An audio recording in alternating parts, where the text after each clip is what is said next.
Bismillahirrahmanirrahim. Allah Subhanahu wa taala berfirman, "Wakhfid janahaka lil mu'minin."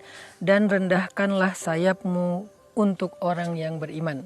Teman-teman yang dirahmati Allah Subhanahu wa taala, di dalam program Ramadan Series kita ini dengan tema Beningkan dari Hati, kali ini saya pengen ngasih tahu juga amalan lain yang bisa membeningkan hati kita dan membersihkan jiwa kita, terutama dari kotoran hati yang disebut dengan sombong, angkuh, merasa tinggi, ego. Gimana ngebersihin hati kita dari post power syndrome misalnya, kayak orang yang udah lama punya jabatan, dimuliakan orang, dihormati orang, tiba-tiba dia kehilangan jabatan itu, terus jadi orang yang biasa aja, nggak ada yang nyapa dia lagi. Itu kan jadi kayak post power syndrome kan. Jadi kita kayak ngerasa, aduh kok saya jadi nggak kayak dulu lagi ya. Atau misalnya orang yang selama ini terkenal tiba-tiba turun ratingnya, dia nggak terkenal lagi, sehingga dia kayak ngerasa, aduh saya udah nggak jadi selebriti lagi.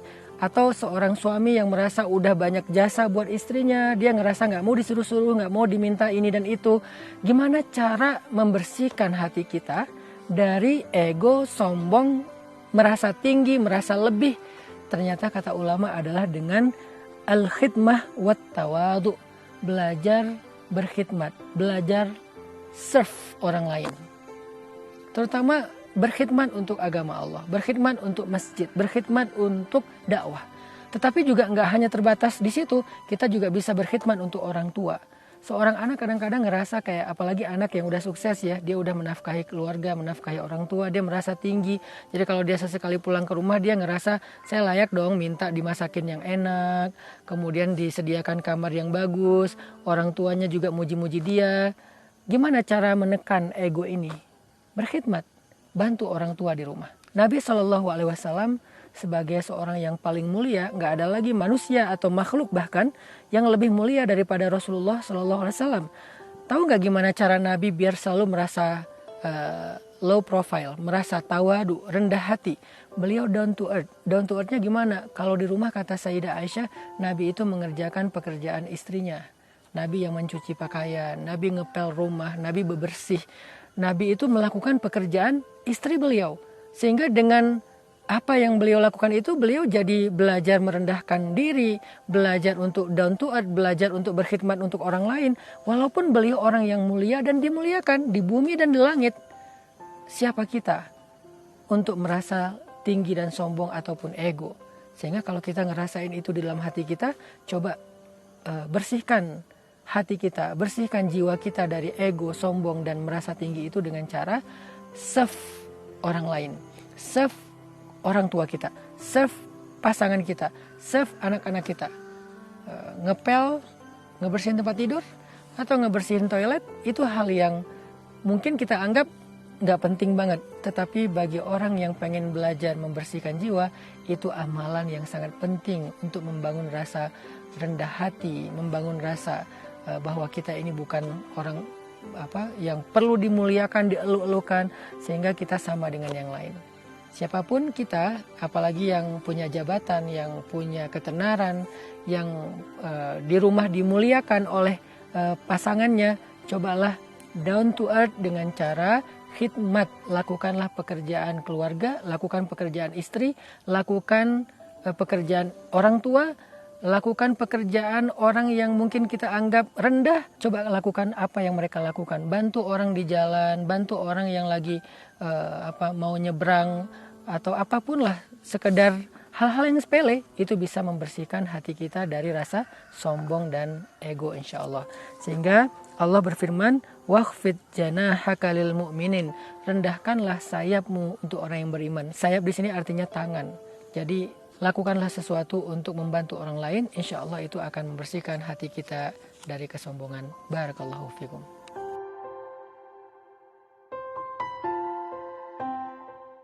A'udzu billahi minasy syaithanir rajim. Bismillahirrahmanirrahim. Wa asirru qawlakum aw ijharu bih. Innahu alimun bidatis sudur. Teman-teman yang dirahmati Allah Subhanahu wa taala, selamat datang di dalam program Ramadan Series kita dengan tema Beningkan dari Hati. Nah, Kali ini saya pengen ngasih tahu amalan lain yang bisa membersihkan jiwa dan membeningkan hati kita, yaitu muraqabah, belajar merasa dilihat, diperhatikan, didengar, dan disaksikan oleh Allah Subhanahu wa Ta'ala.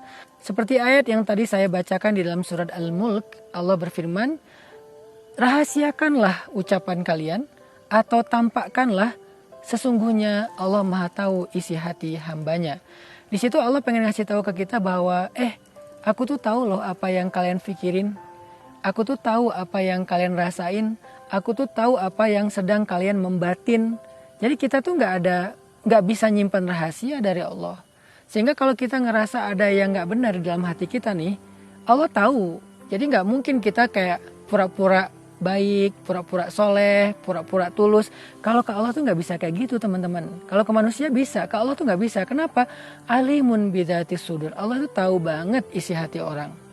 Terus gimana caranya kita belajar muraqabah? Belajar untuk merasa disaksikan, diperhatikan oleh Allah sehingga kita bisa memperbaiki batin dan jiwa kita. Tajdidun niyah, perbaharui niat kita. Begitu kita muncul perasaan yang nggak benar, tajdid, perbaharui, benerin.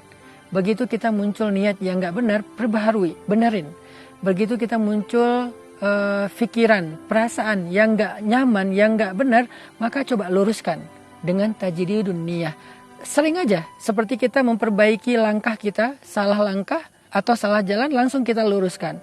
Kita melakukan sesuatu rusak atau salah, kita perbaiki. Begitu juga dengan hati dan batin kita. Kalau kita merasa sesuatu yang nggak nyaman, luruskan perasaan kita. Kita memikirkan sesuatu yang gak boleh kita pikirkan, buang, ignore, skip langsung dari pikiran kita. Kenapa? Karena sejatinya kita tuh gak bisa ngerahasiain apapun dari Allah. Daripada kita main petak umpet sama Allah, mending kita perbaiki dan kita luruskan. Jadi salah satu cara ngebersihin jiwa kita dari perasaan yang gak nyaman, dari pikiran yang gak benar, adalah belajar yakin Allah itu tahu. Allah itu menyaksikan, Allah itu memperhatikan kita. Sehingga buru-buru tajdid, perbaharui, luruskan, saddidu wa qaribu, luruskan dan perbaiki. Semoga kita nggak ada lagi pikiran-pikiran negatif yang seolah-olah Allah nggak tahu, perasaan yang negatif yang seolah-olah Allah nggak tahu. Kita sekarang yakin Allah tahu semuanya yang tampak dan yang tersembunyi dari kita. Lalu tugas kita adalah memperbaiki dan meluruskannya. Barakallahu fikum.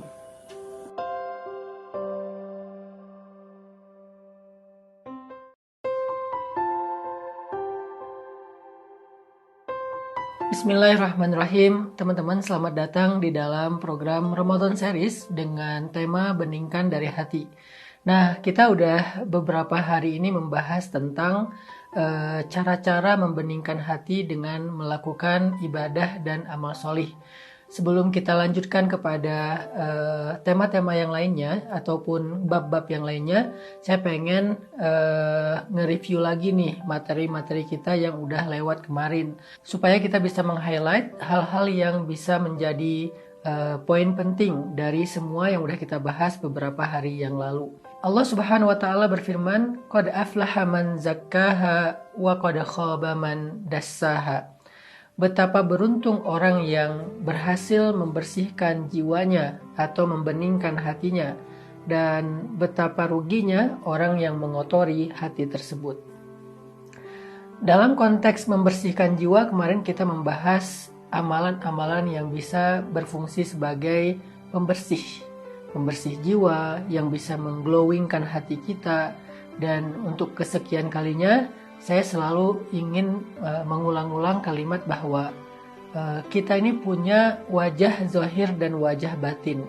Wajah zahir kita adalah muka kita yang ada di kepala kita, dengan mata, telinga, hidung, mulut, dan seterusnya.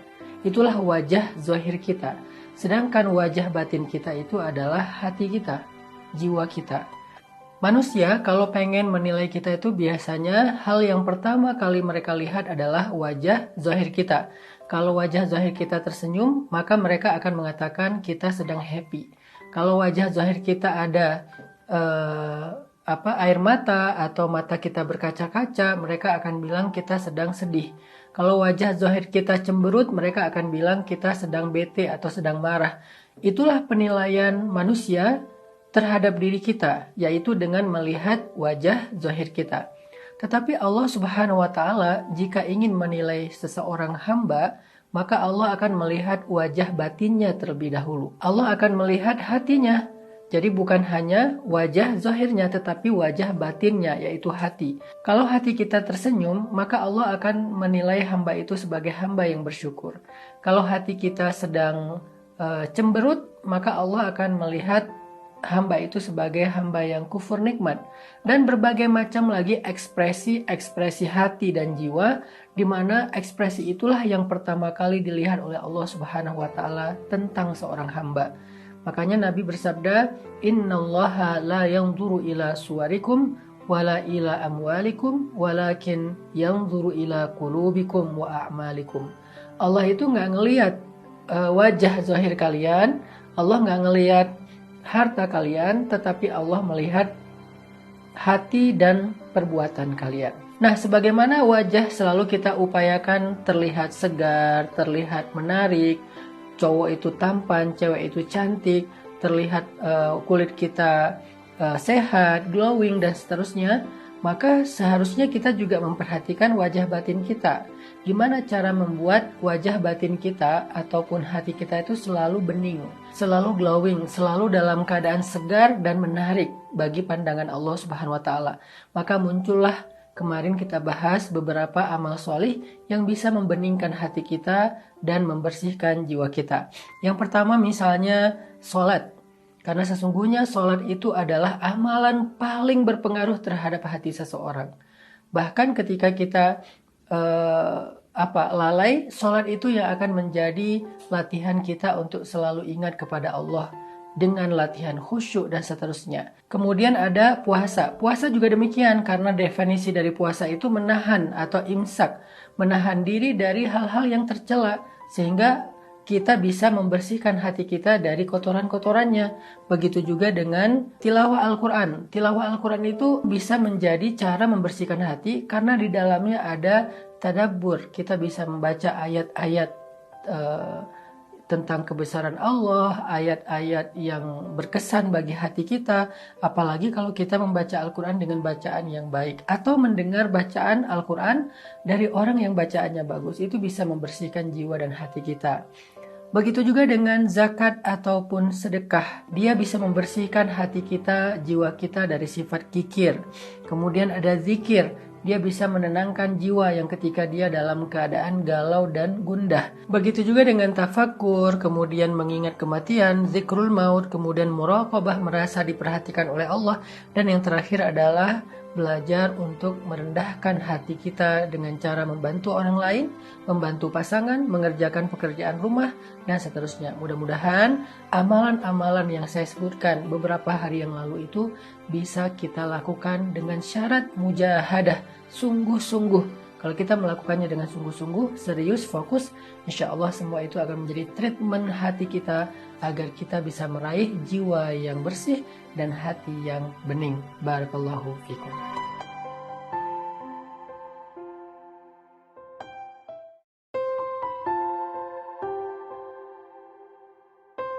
Bismillahirrahmanirrahim. Selamat datang teman-teman di Ramadan series kita dengan tema beningkan dari hati. Nah, kemarin beberapa hari yang lalu saya udah ngebahas tentang amal-amal solih dan juga ibadah yang bisa membersihkan jiwa dan membeningkan hati kita. Hari ini saya bakal nerusin cara-cara membersihkan jiwa dan hati kita dan mengetahui aib-aib kita, tapi bukan dengan ibadah, tetapi justru dengan bergaul. Nah, karena kita kan bukan hanya menghabiskan waktu dengan sholat kan, dengan membaca Al-Quran, tetapi dalam kehidupan daily life kita itu kita juga punya waktu buat bergaul dengan manusia, bertemu orang dan seterusnya. Apakah ada hal-hal dari daily life kita yang bisa kita pakai untuk membersihkan jiwa dan membeningkan hati kita? Ternyata kata ulama, terutama Syekh Said Hawa di dalam kitab ini ada.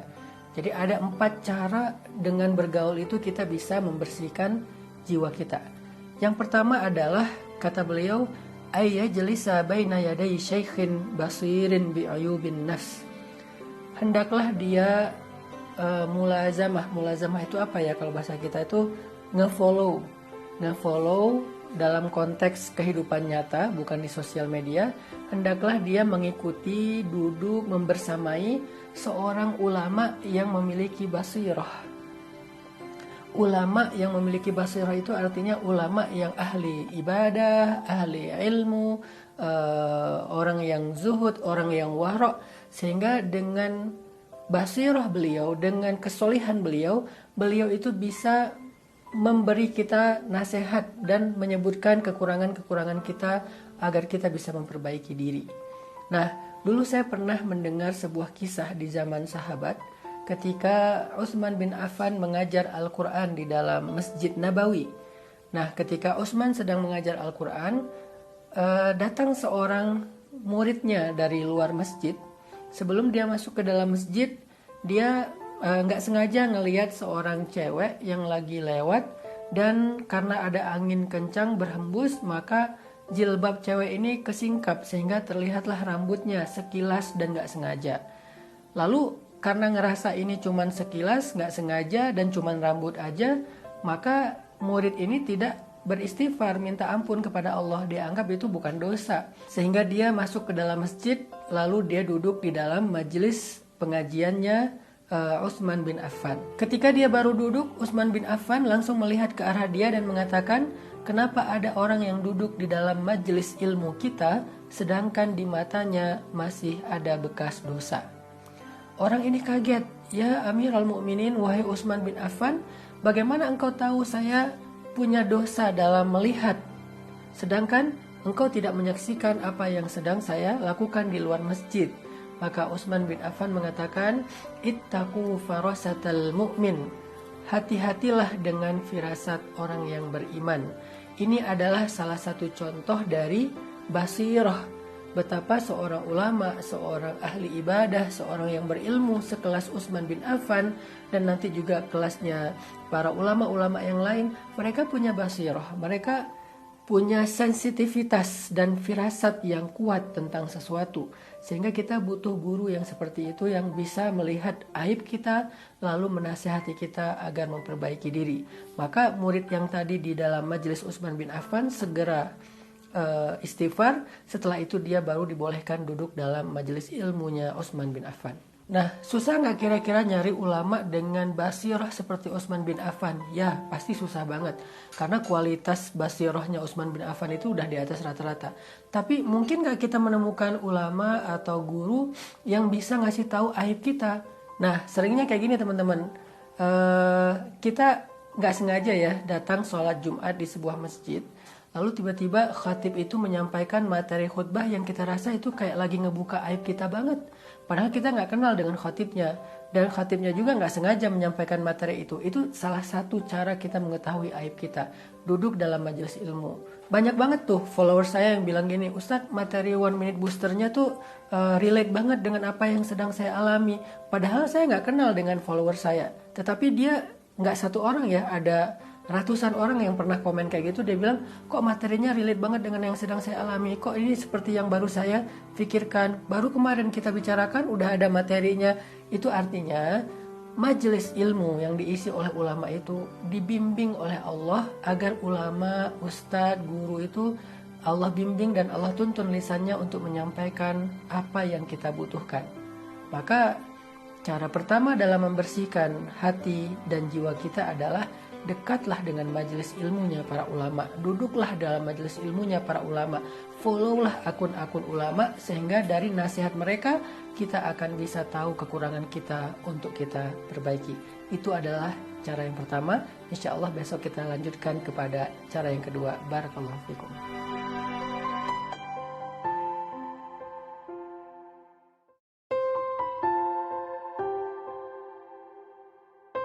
Bismillahirrahmanirrahim. Ahlan wa sahlan teman-teman dalam Ramadan series kita dengan tema beningkan dari hati.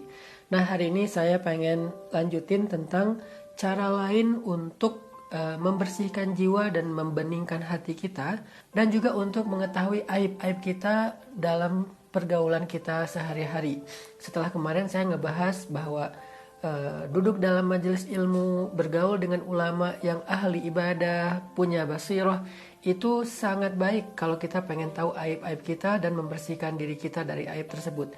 Nah, sekarang cara berikutnya adalah, bisa dikatakan ini adalah cara kedua dalam pergaulan untuk membersihkan diri kita, dengan memilih teman yang mau berbagi dan menghadiahkan kita aib kita. Ini langka loh. Karena seringkali kita mencari teman yang nyaman, yang bisa memuji kita, menghargai kita, membantu kita, yang empati terhadap kita. Tapi kita jarang mencari teman yang mau terbuka bicara tentang aib kita. Itu jarang. Sesekali dia bicara tentang aib kita, kita langsung ilfeel sama dia. Kita ngeblok dia, kita ngejauhin, menghindar dari dia.